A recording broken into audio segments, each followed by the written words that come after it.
नमस्कार। शिक्षा क्रांति बाय राजीव सर चैनल में आपका बहुत बहुत स्वागत है। आज हम यहाँ पर भारतीय इतिहास के एक प्रमुख कालखंड हड़प्पा सभ्यता के बारे में बातचीत करेंगे। हड़प्पा सभ्यता जिसकी खोज 1921 में श्री दयाराम साहनी के द्वारा हुई थी।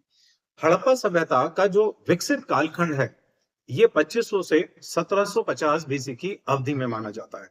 यह सभ्यता भारत की पहली नगरीय सभ्यता मानी जाती है, यानी जिसमें हमें नगरों के प्रमाण पहली बार मिले।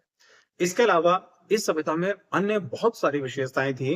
जैसे पहली बार आपको मानकीकृत बाट माप व्यवस्था, जो स्केल एंड वेट होते हैं, वो पहली बार आपको यहाँ पर मिलेगी।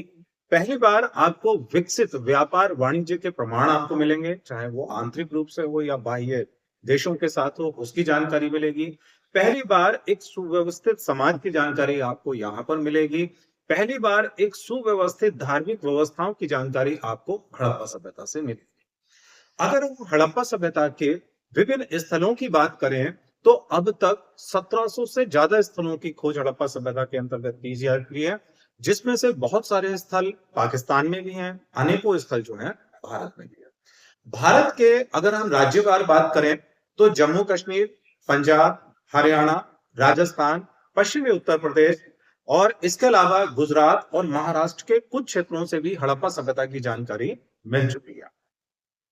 इतने सारे शहर हैं, लगभग सभी जगह से आपको उसके अर्बनाइजेशन यानी नगरीकरण की जानकारी मिल चुकी है। हड़प्पा सभ्यता की सामाजिक व्यवस्थाओं पर अगर देखा जाए, तो ये पूरी तरह से अभी तक जो विद्वानों का माना जाता है, एक मात्र सत्तात्मक व्यवस्था की ओर इंडिकेट करती है।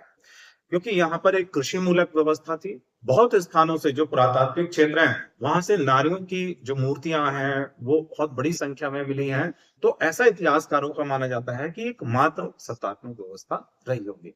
हड़प्पा सभ्यता में अगर इसकी धार्मिक व्यवस्थाओं की ओर देखा जाए, तो हड़प्पा सभ्यता के लोग प्रकृति के बहुत बड़े उपासक थे।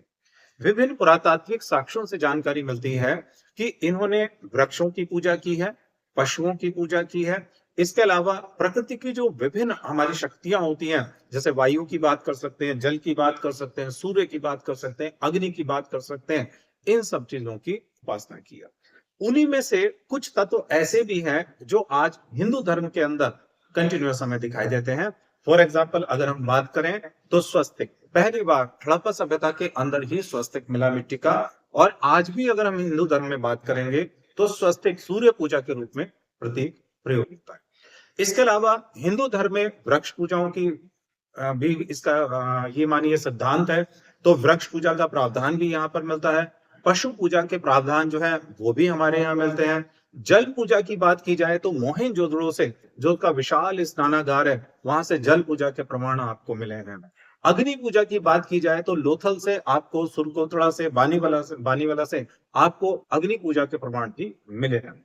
तो हड़प्पा सभ्यता के जो पुरातात्विक स्थल हैं, वो अपने आप में देखा जाए तो इतिहास की बहुत सारी जानकारियों को समेटे हुए। अगर हम इसको बहुत गहन अध्ययन कर कर पढ़ें, तो आपको काफी सारे फैक्ट्स ऐसे मिलेंगे जो आप किसी भी परीक्षा में बैठ रहे हैं, तो उसमें आपको काफी हेल्प करें। हम किसी और क्लास में काफी इसके आगे चर्चा करेंगे। और अगर आप चाहते हैं कि इस विषय को थोड़ा और डीप पढ़ा जाए, वन बाय वन, जैसे हड़प्पा सभ्यता के पुरातात्विक स्थल कौन से हैं, एक बार उसको पढ़ लिया जाए।